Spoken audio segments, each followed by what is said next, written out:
Welcome back to another day in the arena. It's me, it's CGB, and I'm here with Rarran. Rarran, say hi. Hello. Hi, Rarran. What do you do? What do you do? Why are you here? I am a Hearthstone YouTuber, and I'm gonna be rating the second expansion for Magic. Yeah, you're going to be rating old Magic cards that most people have never seen. These are from Antiquities. Antiquities is Magic's second ever expansion, and the first expansion in which Magic talked about Urza and Mishra, the brothers who went to war over some resources in ancient Dominaria, the plane on which Magic is set. So, unlike Arabian Nights... Yeah. Roll with it. You're taking it all in. Unlike Arabian Nights, which we did a video for your channel covering, this is Magic doing its own story. And it's a story. Okay, so this is the first lore expansion. Okay. Yeah. The quote unquote lore of the original Magic set was like, it's Dominaria. It's a plane somewhere. Wizards, we fight. You know? Bam. Right. Smash. But this... they injected a plot, which I'll try to summarize basically as there's an Urza and there's a Mishra and they're brothers, and there's a resource called Power Stones, and they begin fighting over Power Stone and what to do with them, and they both do really bad things. There's actually a whole book about this. January 1st, 1998, the Brothers War book, hardcover book came out. So this actually came out significantly after the set, but it's the lore the set was based on. All right, so yeah, they've got their own lore. That's exciting. That's something like Infinity War. Don't worry about it. Okay, where's Spider-Man's in the set, right? Maybe not. Okay, no, sure. It might be a bit too much. Did you know? Actually, side tangent. Did you know that the announcement was made that Wizards is making Marvel cards for Magic: The Gathering? You did tell me this. Yeah, you did tell me this. That partnership's coming. Did they announce if they're doing another One True Ring? No, that has not been announced yet. If they do, let me know. I'm gonna buy like 5 boxes. Okay. I want to be a part of the dream. Nice to know. Nice to know that marketing works. I'm sure Wizards will take that into account. Hey man, listen, I didn't give a. Sorry, I don't want to say I don't give a shit about Magic, because I do. But I have never opened a box of Magic before in my life. I've never held a Magic card in my hand, if I'm gonna be completely honest with you. But I was extremely close to opening a Lord of the Rings box just because I wanted to at least see if I can get the One True Ring. I told you, man, the guy who opened it was in Canada, Toronto. I know. That's why next time I'm going to do it. You could have been in that store. That could have been your box. That could have been me. Could have been you. Let's talk about some old cards. Okay. So we basically, I have seen these cards. Many of these I've played because hashtag I'm old, and I'm a total Magic boomer. But Rarran, you haven't seen many of these cards, and we try to evaluate it basically. Is it good? You talk about like what the card does and is it good? And then you're going to try to guess the price of a lot of these out of print cards. Sounds good. All right. We're going to start off with the creatures of the set. Okay. We're going to hit you with a banger right out of the gate. Okay. So before we continue, because we did the previous two expansions, the base set and then the expansion. Are creatures good yet? You tell me. Okay, fair enough. What the hell is this? Ornithopter? Reading the card explains the card. No, sorry, I meant the name of the card. This looks like what Da Vinci made back in the day. I'm gonna go with that. 0 mana. Okay, flying. Many scholar. Oh, that's it. I was gonna read the flavor text. All right, it says 0/2. Wow, this is actually kind of sick. Okay, the closest thing we have in Hearthstone to this is like 0 mana 1/1s. There's a 0 mana 2 with taunts. There's a couple 0 mana cards. Those cards don't really see play unless there's really cheap buffs or a way to kind of like manipulate the 0 cost card for it to be good. There's also Shadow Step, but that's not the same thing. Dude, I don't know. Like, is this 0 mana flying card good that's a 0/2? The only way it works is if you buff this, but it is free. So like it's you know what? I'm going to come up right at the gate here, and I'm okay if I'm wrong, because this isn't on my channel. If this was on my channel, I'll take a lot more thought process on it, because I need to be right on my channel. You're a channel. I'm just the guest, right? People have to be nice to me, right? No, they don't. I'm still going to go with, you know what? I could be wrong, but I think this was actually played. I think a 0 mana flying card that you could that has 0-2 is actually something that you could utilize to be good. Back in the day, if somebody put this on the table, I just laugh at you. Yo, Libby, can you cut this for the video? I just laughed. I would just brutally laugh at you. Like, what the? Is it baby's first game? Is this a meme? Were you laughing because you couldn't believe someone would play such a powerful card on your board? I had a friend named Adam. He thought it was the greatest thing ever. He collected these until he got up to 60. So he could literally sit down to play a game and on turn 1, just throw his hand on the table and say, go. But that was it. That was the meme. He had no point. There was no point to it. He just wanted to do it to see their face. And let me tell you, there was this like weird moment of just. So he won. Yeah, he won the mental game. He won the mental game. He would throw the ornithopters on the table, go. He would wait for the reaction.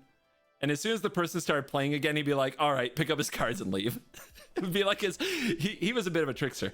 It was his last game of the day at the store kind of vibe, you know, one more game. Okay, one more game. I'll play one more game. Pulls this out. He exited on such a high note that that's basically what you're saying. Pick him up and walk. Yeah. So that's what the card was good for in the day.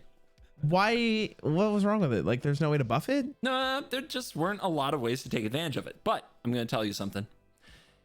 As time went on, this card has won championships. This card has been in so many different types of decks over the years. This card is on Arena right now. There are decks that play it in multiple formats right now.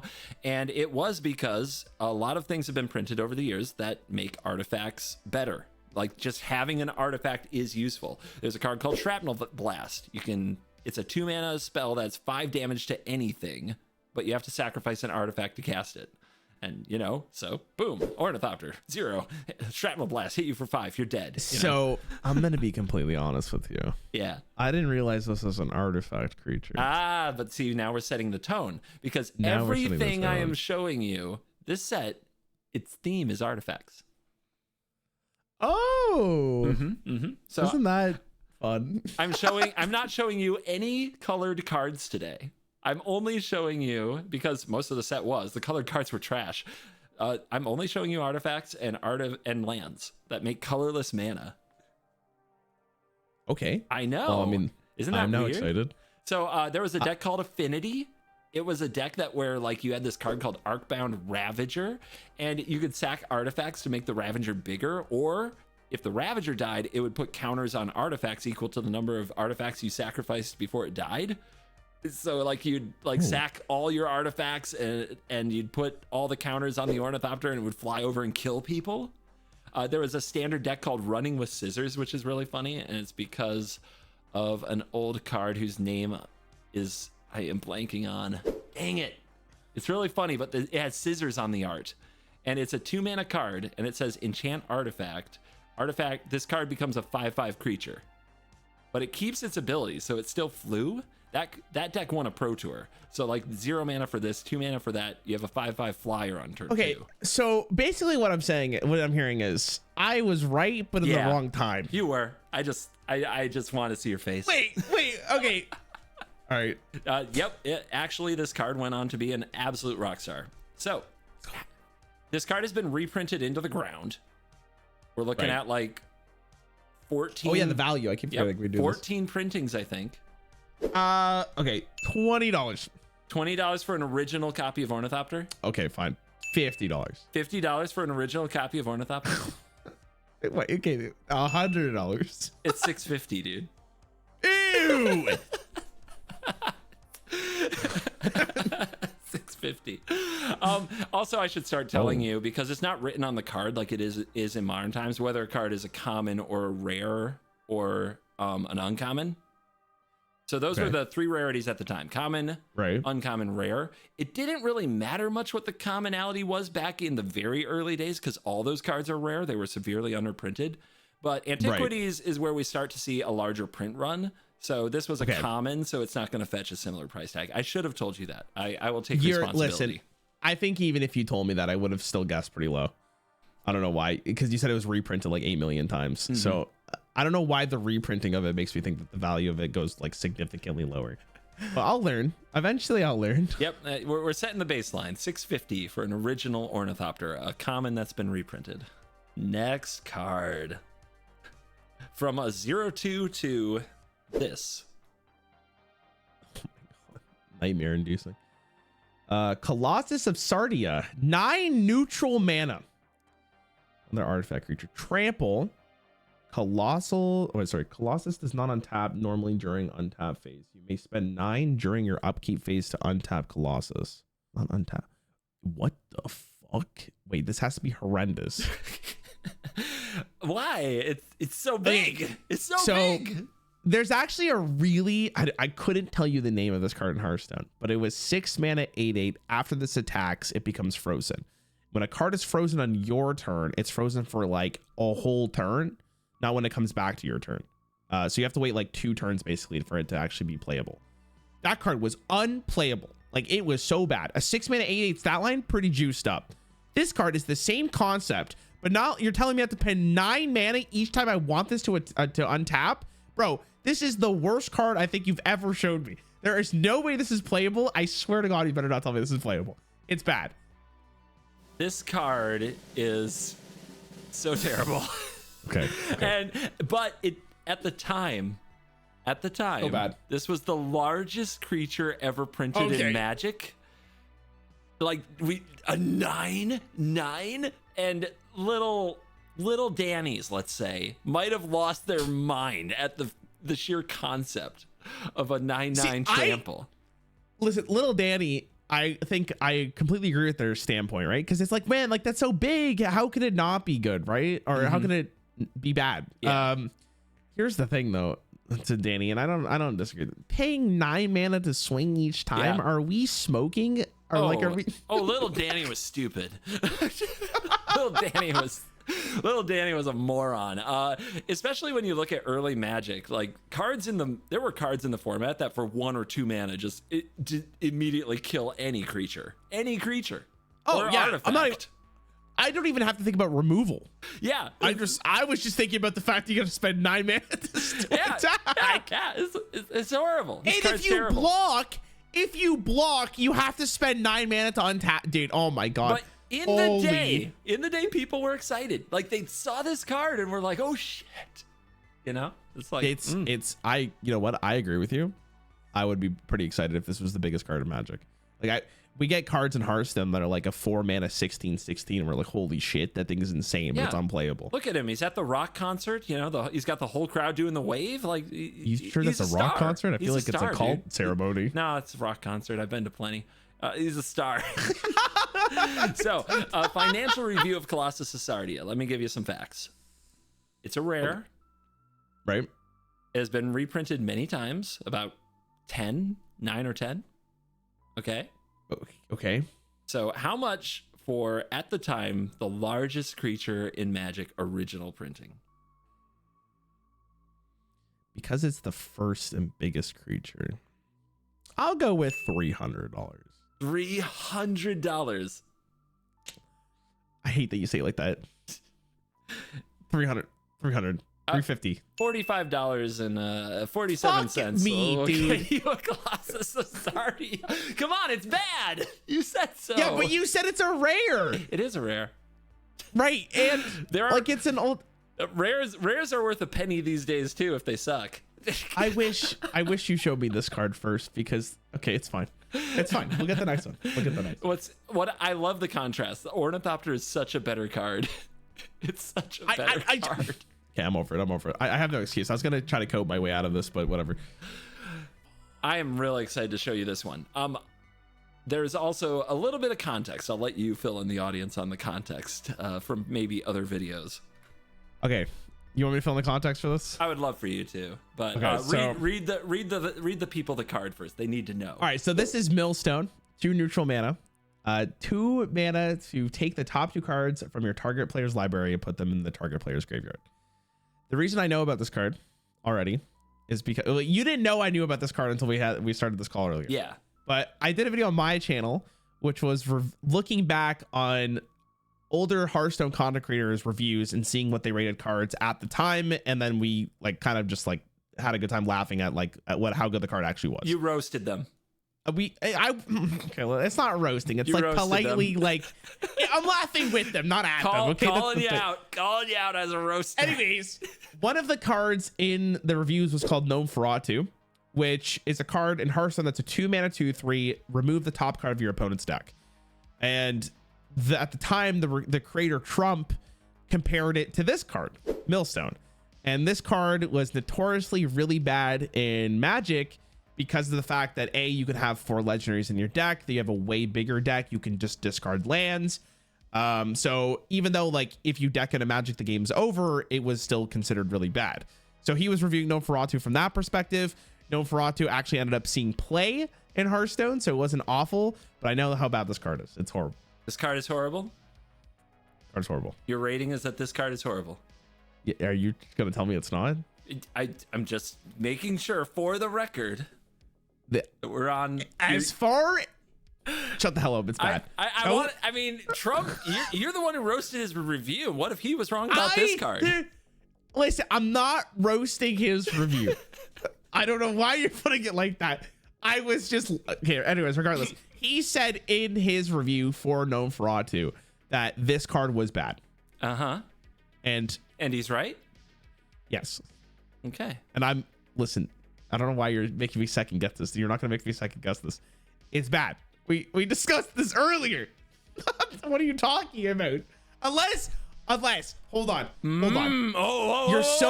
You're so smart in the fact that you planted that in my head to confirm my bias immediately. But now that we're at the card, you're making me second guess myself to make me believe that it's good because we had that conversation earlier.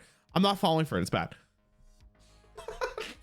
What if I told you this card was the card that won the first ever Pro Tour? This is it. When you say won, I don't believe you. It was the win condition. It was what ended the game.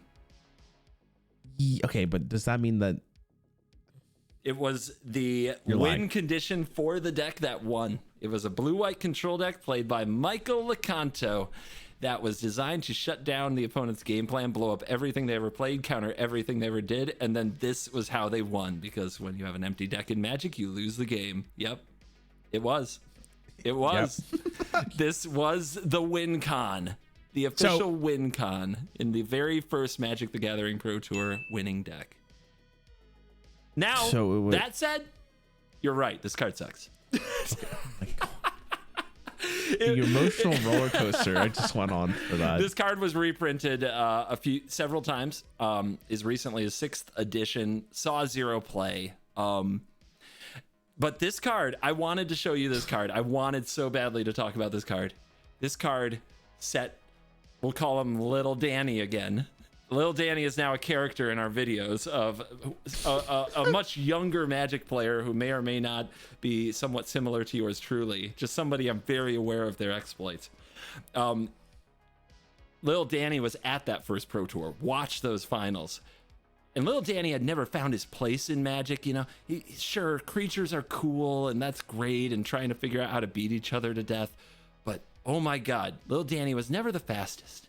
He was never the strongest.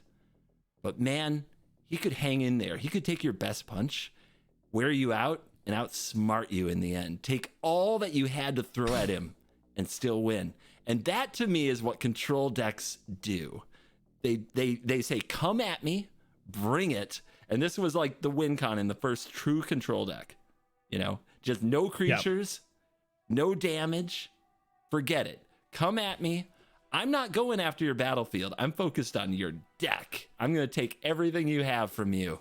And oh my God, it put me on a whole new path with Magic that Danny has never veered from. Wow, listen, I'm so happy for Danny. That's really nice. Really sentimental story there. It's unfortunate his entire career path was based on, his entire archetype path was based on a bad card. But look how far he's made it, right? There is a card. So Millstone, it's very interesting. It's a very tilting mechanic. We talked about this in your Hearthstone video, that players hate getting milled. The psychological damage, right? It's so strong. Right. And if you're the person doing it, like feeling that kind of power against your opponent is so strong. And Millstone has led to a lot of cards that mill. And right now, I play in standard, a deck that mills people out. The card isn't Millstone, it's better than Millstone. It's a card called Jace the Perfected Mind is my win con. But that's what it does. Like, it mills the opponent for 15 at the end of the game and just ends the game. And yeah, I play cards like this. Like, it still to this day is something people enjoy doing. Yeah, I'm just gonna put this out there too. You talked about feeling the power, the Infinity Gauntlet, the stones. It's all coming together. No, I'm just gonna put it out there. Yeah, you're learning a lot about me today. That's okay. That's all right. Little Danny actually grew up to be Thanos, and he's so invested into magic, and the lore is based on Infinity War, so it's all coming together. You better hope I don't find one more stone. Snap, you're in trouble. All right, that's all I gotta say. You should have aimed for the head. True. All right, next card. Candelabra. Is that the word? Candelabra's the word. Candelabra of Tanos. Tanos? Let's go with that. That sounds correct. What is that, by the way? That's a crazy candle holder. 1 neutral, X mana to untap X separate lands. X mana, untap X separate lands. So if I spend 3 mana, I untap 3 separate lands? Yes. Yo, this is like insane. Why is that? Well, because it's mana cheating. How? You have to put 1 mana in. You get a land taps for 1 mana, right? You get 1 mana back. Okay, it's not like, mana. It's mana masturbation. Like twiddle, untap.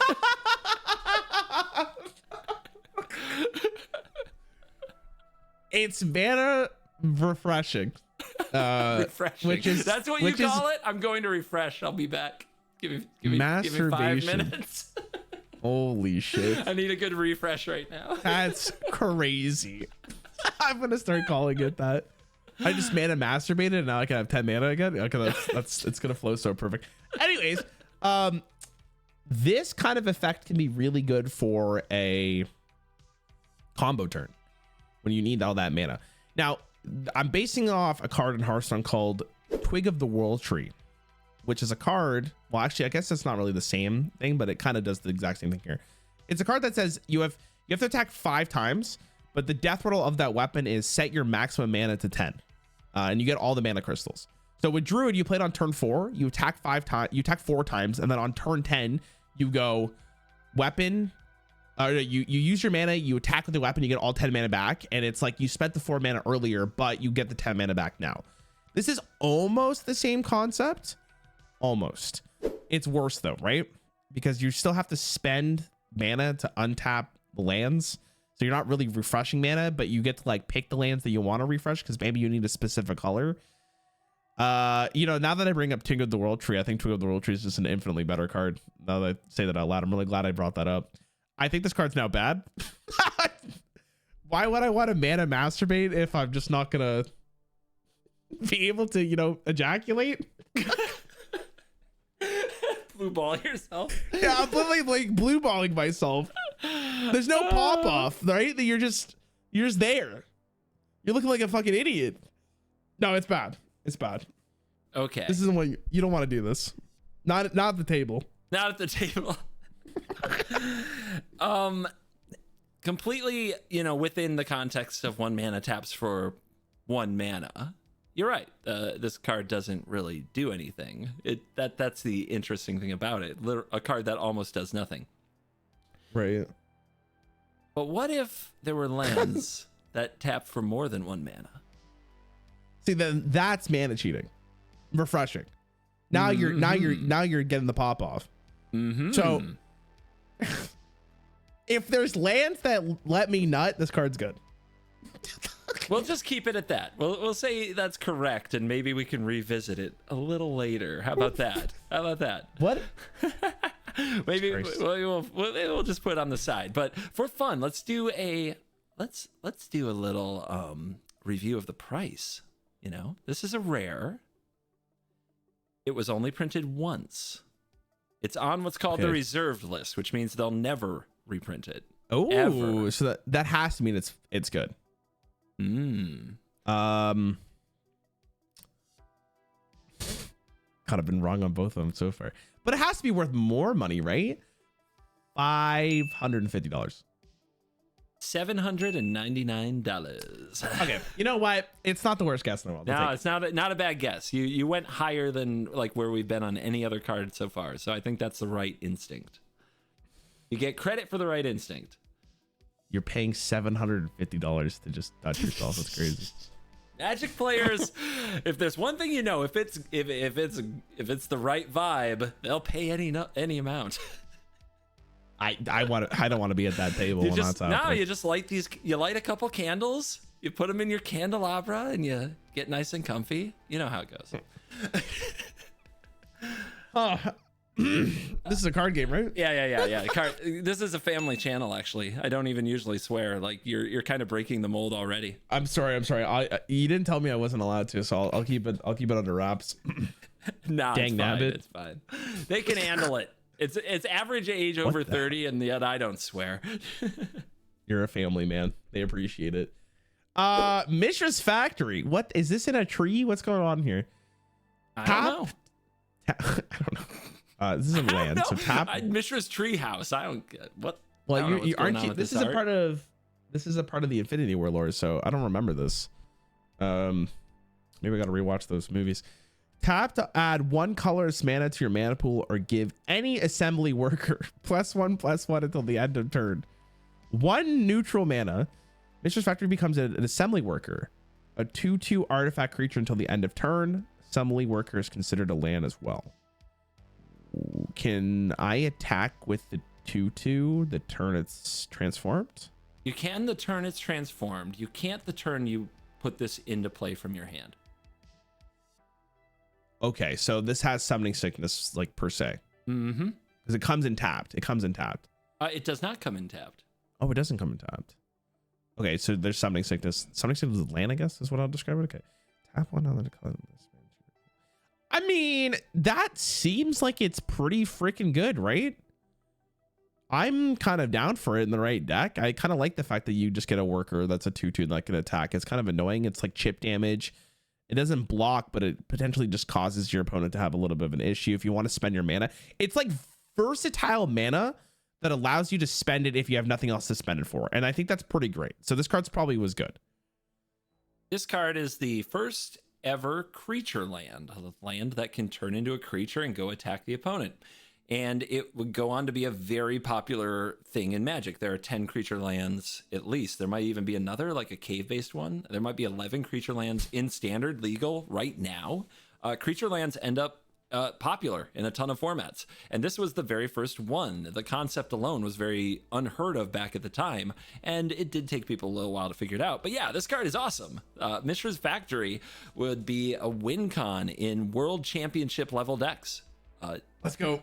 The thing that's great about it that isn't at first obvious until you play against it, when the opponent plays a card that destroys all creatures, your factory's a land. It doesn't get destroyed.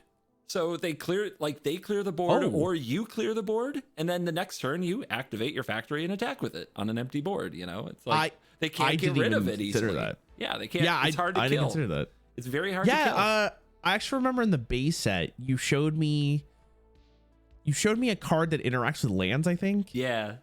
And I think you said that card was bad. I can't remember what it was. It was like enchant land, and enchant land can't do something. It was the card was Consecrate Land. I showed you a card called Consecrate Land. Yes. Yeah. That sounds familiar. $1. Okay. And it says all enchantments on target land are destroyed, and land cannot be destroyed or further enchanted until Consecrate Land is destroyed. So all that did was get rid of the enchantments on a land. Oh, God, that card even worse than I it would actually make the factory indestructible. That's a combo. The land cannot be destroyed. We just found it out. We busted it. We really busted Mishra's Factory. If time travel ever comes out, we're popping off. If they had figured this out back in the day, dude, Back to the Future, that's what we're going to do. We're going to consecrate land on Mishra's Factory. Yeah, people will go back in time to bet on the lottery. No. We're changing Magic's history. No, so the deck I told you about that won the Pro Tour, the first Pro Tour with Millstone, it actually had another, quote, combo in the deck that could be a win con. It was they played with Mishra's Factory, so conceivably they could attack the opponent to 0. And they played a card called Hallowed Ground. Hallowed Ground is an enchantment that for 2 mana, it's 2 mana for the enchantment and 2 mana to activate, returns a land you control to your hand. Oh, so they could, every time this was about to die, they'd bring it back and just play it again. that's pretty nuts. It's actually This stupid. card single-handedly It's so wins you a stupid. game. It just single-handedly wins you games, right? Like, especially in a format that's low power level. This card won me my first tournament ever. Yeah, Yeah, my first tournament ever. Clowning the fools. I did the lethal damage with Mishra's Factory because all my millstones were removed from my deck.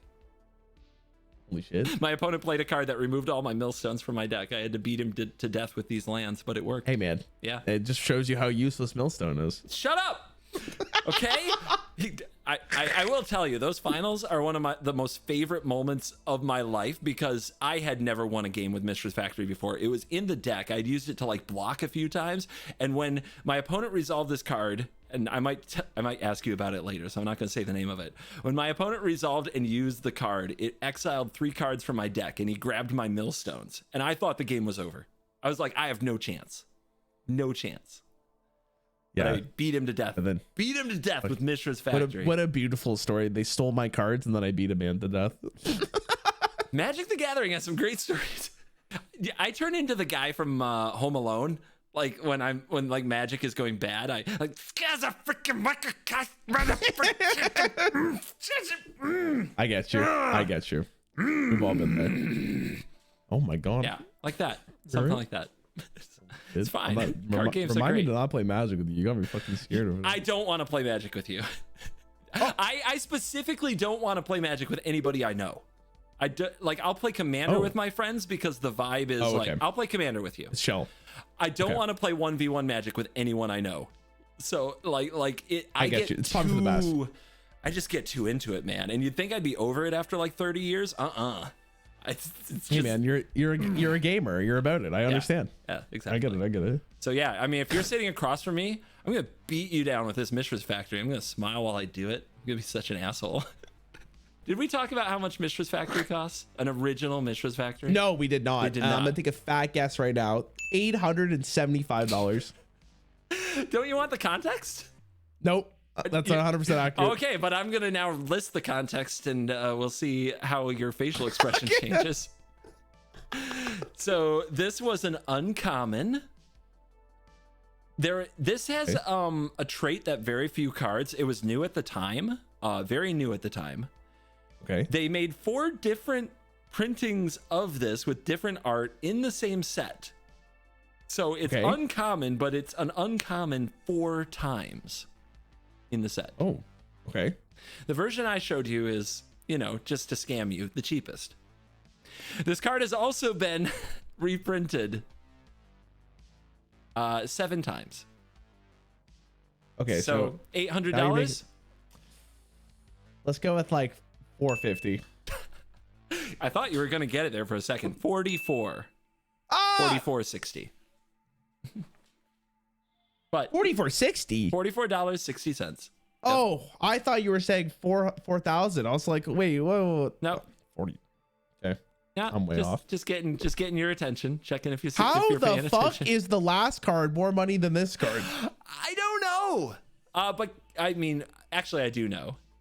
I'll show you very soon. That Candelabra has been worth a lot more too. That card actually has come down. It was worth like I think $2,000 at one point during the pandemic. Holy shit. Anyway, you'll know it when you see it. Okay. Let me show you this card. Mishra's Workshop. That's a crazy looking workshop. Tap to add 3 colorless mana to your mana pool. This mana may only be used to cast artifacts. Oh. And that's a land? Yeah. No, that's the land. You said to me that everything in here is like artifacts, right? Yeah. It's an artifact set. I think this is pretty good. You think it's good? I think it's amazing, isn't it? You can't tap it for any. You can't cast anything else. Can't cast a sorcery. Can't cast a creature. Can't cast an instant. Can't cast an enchantment. Can't cast Charizard, your favorite card. Here's the thing. Okay. If you're putting this in your deck It's because you have enough density of artifacts for this to actually be playable, right? You're not just putting this in your deck to put in your deck. You're putting it in there for the artifacts to be cast and the additional mana that this grants you. Because 1 land for 3 mana per turn is pretty fucking powerful. So if there's any artifacts you want to cheat out earlier that are game winning, this is good. And I'm going to hold that mana cheating is the best thing you could do in a card game, even if it's this specific. So it's good. This card is busted. It's absolutely busted. Dude, let's go. Yeah, dude. Let's go. This card is insane. Like, yeah, lands don't tap for 3 mana without significant drawbacks. Mishra's Workshop. Like, I think they still call the vintage deck that plays it like shops, because that's how crucial it is to the whole thing. Yep. Oh, I see. Okay. And remember our friend Candelabra of Thanos? Let me go back. Yep. Yep. So 1 mana, say from another land like a Mishra's Factory, to untap your Mishra's Workshop. I understand why it's good. Okay. Yeah. Now it's all coming together. Yeah. It's all coming together. Now you're cooking. Because that's like you're not just nutting. You're just nutting. You're nutting everywhere. Like that's a huge nut. Just to continue that analogy, because we need to. Yeah. But no, it's insane, man. Yeah. You just need a Mishra's Workshop and another land and 2 Candelabras of Thanos, and you can cast a Colossus of Sardia, a 9/9 trample. Holy shit, he's right. You can't untap it, but you can cast it. Holy shit, he's insane. There were enough good artifacts. Honestly, it doesn't matter if you're getting that much value for the mana. There were artifacts that can take over the game from that point. So this card was absolutely cracked and is still a very unique card. Are you ready for the financial speculation? Yeah, financial speculation. Okay, So, what's the facts? All right, the facts. What's the facts? This is a rare. This is on the reserve list and was never printed again and will never be printed again. Okay. This card is banned in an Eternal format called Legacy, but it is legal in Vintage, and it is legal in Commander. Okay. Oh my god. I'm assuming it's worth a little bit more than the last card, if not a lot. Let's go for like 900. Final answer, 900. The current price for this card is $2,283. It's a banger. It's a banger. It's an all-timer. The jump points are so hard to like. It's just they're all over the place. It's literally like someone just at a dartboard and they just fire it. That's the value of the card. Like there's no logic behind half of these. You don't think it's worth it to have 3 mana? I mean, I think this one had a tell that it's legal in Vintage and Commander. Here's the thing. Yeah. You're entirely right. If I was a cultured Magic player, right, and I had more of a concept of how many players play that, I know Commander's really popular, but I am a humble Hearthstone gamer, and as much as these facts are relevant and maybe could guide me to the right, like I gave it like a 900. I think that's pretty fair. Yeah. The fact that it's worth $2,000. It's a lot of money. Remarkable. It's pretty insane. Somebody who I know well and like playing Commander with, and she plays for fun. Like she doesn't play spiky decks. She dropped one of these against me in a game that we were recording for content, and I was like, "Oh God, what are we doing here?" Did she win? Yeah, she did. She won. She definitely won. Makes sense. Makes sense. Yeah, cheating on mana to that extent is insane. Okay. Now that you're on that tangent, let me just ask you a question here. So I record these videos with another content creator. His name is Lieutenant Eddie. He's Canadian. Me and him, like, we have a really good dynamic, and we do basically the videos I do with him are ideas that come up in my head that I can't do in normal Hearthstone. So for example, the one I posted today is Hearthstone, but you can only play 1 card. Okay. The concept of these ideas are supposed to be a little bit more like meme and fun, but we always have this weird problem of like sometimes I bring decks that are too tryhard, and then other times he brings decks that are too tryhard. Do you have that happen often? Well, all right, now that we're done with the ad for your channel, I had to give the context. What you are describing is the commander problem. It is the challenge of commander specifically as a format, because there are people who definitely build with the idea of winning, and they use whatever cards are in their collection or that they can get their hands on or that they proxy or whatever. Their whole idea is, to build the best deck possible, because that's what they enjoy about a Magic, optimizing the deck. And there are people that build for creative expression and to do things they can't do in other formats. And like, these types of people come together, they don't know each other, they don't know what each other was thinking when they built the deck, and they try to play a game. And there are a lot of games of Commander, and I think a lot of people, sound off in the comments, have been there, where you play a game of Commander where one person just came to like beat the whole table on turn 2, and everybody else came with nice, honest magic, as the meme is called. It's called Honest Magic, the meme that, we all play at the same speed of cards at about the same power level, and that's the meme for it. And yeah, it is the Commander problem, is with such a huge format, all these things legal, and so many different types of players in Magic, especially being a social game. And I'm going to tell it like it is. I'm talking to the camera now, I'm talking to you at home. Some of you aren't the most socialized. I hate to break it to you. Some of y'all ain't the best at reading the room. All right?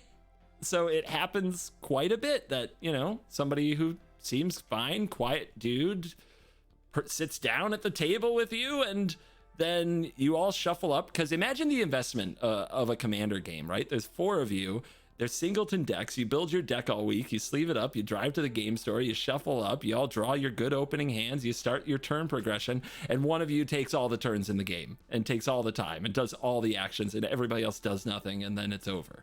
Yeah, it's boring. It's terrible. And some of y'all don't read the room.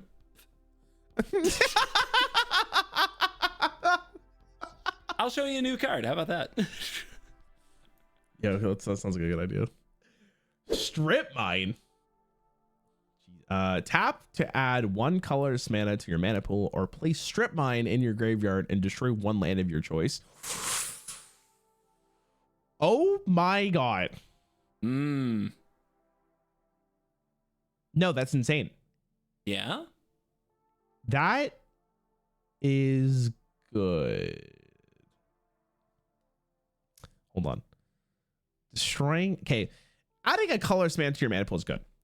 But the second option here is really intriguing, because you're sacrificing one of your lands for the purpose of destroying one of your opponent's lands. And you get to pick the land, which could be really good, because there's lands that are like better than others. As we established with our last 2 card reviews, yes. I feel like if you need... No, there's very few ways to interact with lands, right? So there were more back then, but nothing like nothing this is free. It's the cost of a land drop. You don't pay mana. I think this is nuts. I think this is really good. I think the versatility of the card, the thing about these lands that you show me is it's kind of a dead giveaway, because the versatility matters so much in this. If it didn't say place Strip Mine in your graveyard to destroy 1 land of your choice, sorry, if it's not the only line it said, it didn't say add 1 colorless mana, then there's a lot more conversation to be had.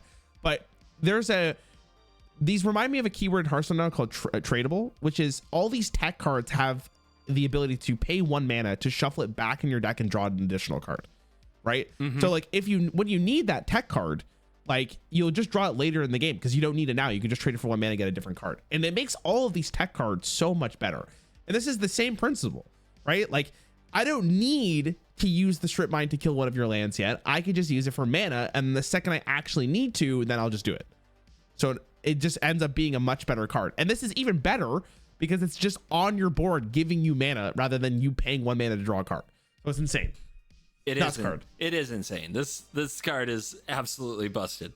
And it won tournaments. I mean, it won so many tournaments. It was in the World Championship, the very first World Championship winning deck for Magic had strip mine, yeah, obviously lands are really good, so blowing up lands becomes important, right?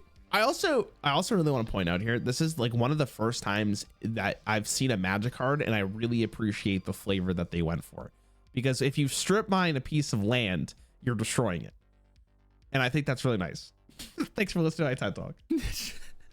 Flavor, we got a flavor fan over here. It's good to know. It's good to know. I love flavor. I was explaining it to Voxy with our 3-hour like nonsense session when I was supposed to draft for her, that I think the best thing about Hearthstone recently is how good they have gotten at flavor. Mm-hmm. And it makes you really appreciate the story of the card. And I feel like it's harder to design the flavor of a card than it is to come up with like a good card. Yeah, it has to be a package. And I think this is the first time Strip Mine's really like, the first time a Magic card like Strip Mine has really like made me appreciate it. I think flavor is generally underappreciated. I think that most people are just like, oh yeah, it's there. They don't realize like what went into it. And yeah, even in these early Magic sets, like there was a lot of care put into like the vibe, if you want to talk about vibes from the flavor. Yeah, I 100% agree. I put this in here because I wanted to tell a story. It's one of my favorite Magic stories. Go for it. So Richard Garfield is the creator of Magic the Gathering. Okay. And this is a story I've heard like a few places. I wasn't there. It's like it's another one of those that could be an urban legend, but I've heard it enough times I believe it. So Richard Garfield is doing a like meet and beat, like, you know, where like you can sit down and play a game with him, and So the person who was there like walks past the table, and Richard Garfield has this huge line of people waiting to play him, and there's a person sitting down to play him, just monologuing about how much he loves the game and how awesome Magic is and how it's just changed their life and all this beautiful stuff. And so the person becomes inspired, and he comes over and looks at the board state of what's going on in the game. And this person has Richard Garfield in what's called a Strip Mine Crucible Lock. Crucible World says you can play lands from your graveyard, which means you can play Strip Mine and every turn sacrifice it to blow up a land, and then do it again next turn for free every turn. That's kind of toxic. It is.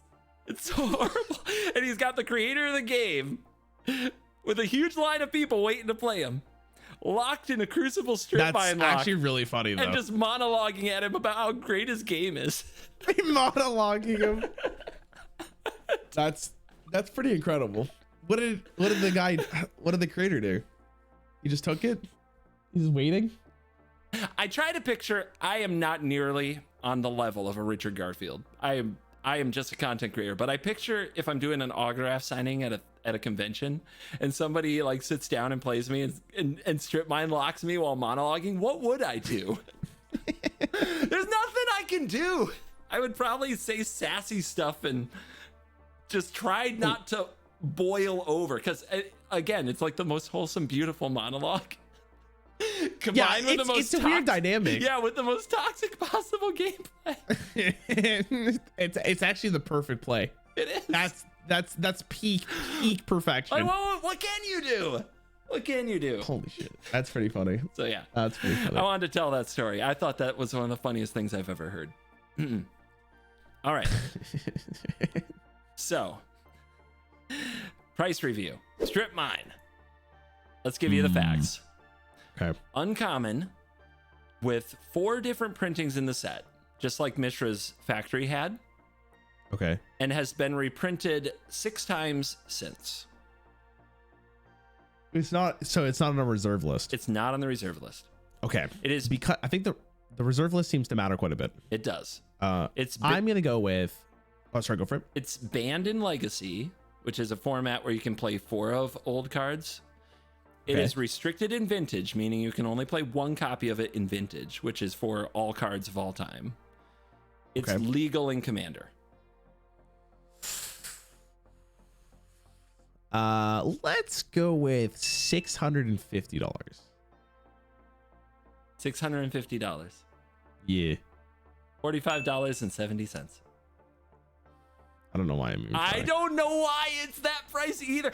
I have an old Strip Mine, and I looked it up like when I heard that old Magic cards were coming worth something, And I had a mini meltdown because like I told you, Candelabra of Taunos was like $2,000. My strip mine was worth like $50. I'm like, this card is better. This is the best freaking Magic card. That's what I'm saying. They just go to a dartboard and they fire it, and that's the card. That's the price of the card. But no, see, there's no logic. The social side, the commander thing is telling. That's the little hint. It's taboo to blow up your opponent's land. That is the social thing that gets you like kicked out of the game store. So, because it's frowned upon a commander, the card's worth less. I think so. Interesting. Yeah. Okay. Crazy. This I card, I think this card should be in every, like, it's good enough to go in every commander deck, but it doesn't. That's because people care. That's nice. Yeah. That gives me hope in humanity. It makes me sick. Like, don't they want to, like, well, are we not here to win? You know? So anyway. Now I see why you don't play commander every single day. I would play commander every day. Just with people who understand that we're here to be evil to each other. It's the most, that's what's fun. Oh, okay. I got you. Sure. It's fun, he says. It's fun. All right. I got cards for you. I'm going to give you 3 cards because they come in a set, you know, like Tupperware. All right? Okay. Yeah. What the hell? Ursa's Mine. It's another land. Are these all lands? They are. Okay. All right. Ursa's Mine. Tap to add 1 colorless mana to your mana pool. If you have Ursa's Mine, Ursa's Tower, and Ursa's Power Plant in play at the same time, tap to add 2 colorless mana to your mana pool. Okay, so this is 1 mana, but if you have all 3 lands, it gives you 2 mana. Yeah. I guess it's all the same thing. They're all the same thing. Close. Tower taps for 3 if you have all of them. Oh, sorry. My apologies. Okay. Yeah, so Tower, they're all the same thing, but with Tower, if you have all 3 in play. Wait a minute. So if you have all 3 of these in play, you're getting 7 mana for the cost of tapping 3 lands? Yeah. And I'm supposed to evaluate them together, I guess, right? Because if you're putting 1, you're putting all of them. It would be really funny if you just like trolled somebody. I really like the Mine. I'm not a huge fan of the Tower or the Power Plant, though. Man, that's a... I can you imagine running like the Urza's Mine as a meta call to get your opponent to use their strip mine on it? That's fucking that's insane level, brain. Baby. That's like, galaxy brain right there. I don't even play the other ones. I just wanted you to waste your strip mine. Dude, I'm telling you, we would reinvent the meta if we can go back. Yeah, that's insane. That's the mental damage, because then you reveal to them at the end of the game that I never had any of them. Yeah, I just like the art. One. That's what you tell them. You look them straight in the eye after kicking their ass, taking their lunch money. I like the art. Okay, I think that here's the thing. All of these individually are fine. So are you willing to put all 3 of them in your deck in order for you to potentially get a huge payoff? Yeah, I think you would, to be honest. I actually think it's probably really worth it. And I'm guessing, I don't know if this is 100% correct. Maybe not at the time, but definitely later on. There's cards to fetch anything from your deck, like you said earlier. And there's probably cards to get like specific lands, I would imagine. So if that's the case and you hit a critical mass to get these pretty consistently, insane cards. Very good analysis. These combine, like, they are known as Tron, Urza Tron. When you get them all together, it's kind of like giving Voltron a name. You know what I mean? So it's called Urza Tron when you have them on the board together. Tron is a popular deck archetype, has been for, God, over a decade, I think, in the format called Modern. Modern doesn't play as old cards as Legacy and Vintage, and it has a big ban list of like broken cards.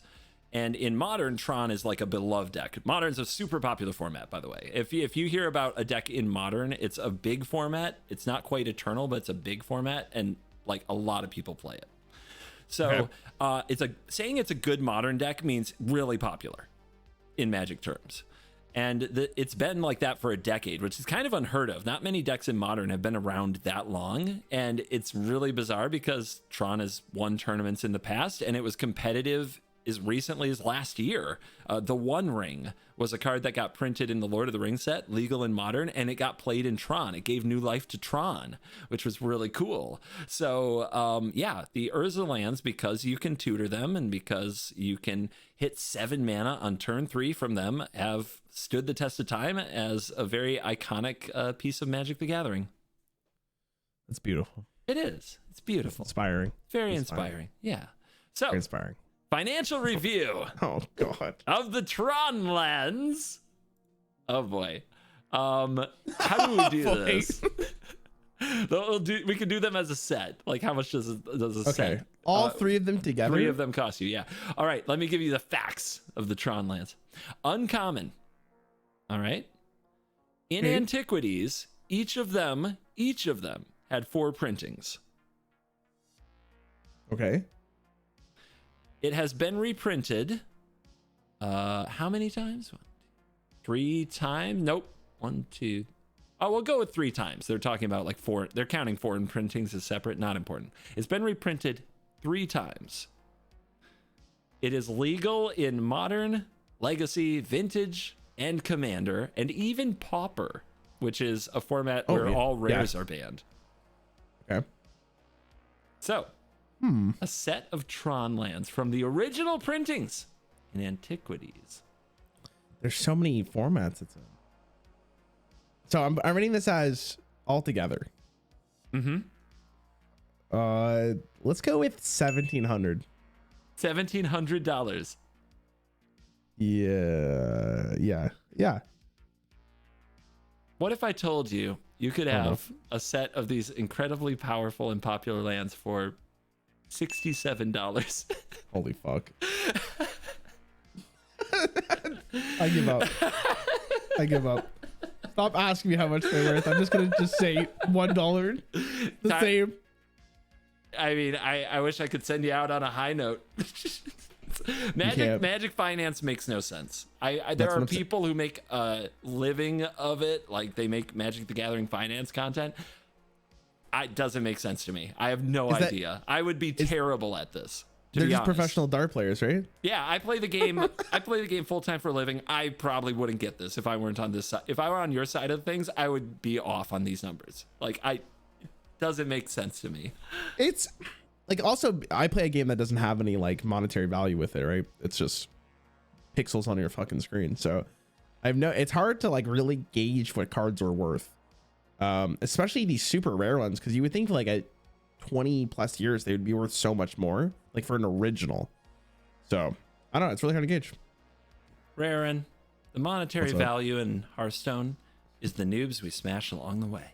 That's beautiful. I'm gonna write that on my wall. All right, well, thank you for being here. Thanks for joining me to evaluate some cards. What do you think of Antiquities? Thanks for having me. I mean, it's all right. It didn't have what's that card called? Hold on, I gotta scroll back. Charizard. It didn't have Charizard, so I don't know. I keep on thinking Charizard, like the Pokemon. That's exactly what I thought too. That's what I think every time you say it. I'm like, holy shit, the Pokemon. Yeah. The problem with this set, like for you, is you don't understand how great a millstone is. You just You never felt the vibe. You never felt the power. By the way, I want to just put this out there. I think I got every card right on evaluating. I think I got every single one right. It's not monetary. Let's not bring that up, because I think I got everyone wrong. But I think you're right. I think that's a first for our videos, for either of us. 100% win rate. Let's go. Yeah, that's new. That's new. Yeah. I do think it's I've been doing so much of these videos. Actually, to be fair, we did one previously, so I was warmed up for this. So I'm taking the W. Whatever, it's fucking fun. Yeah. Before I talk about price. Yeah. Okay. Let's ignore that. Listen. What are you gonna title this video? Hearthstone player guesses how much these cards cost? No. Maybe. Hearthstone player knows nothing about Magic finance. Listen. Come on. Thank you for watching this video. As always, I'll see you in the next video. You're cool.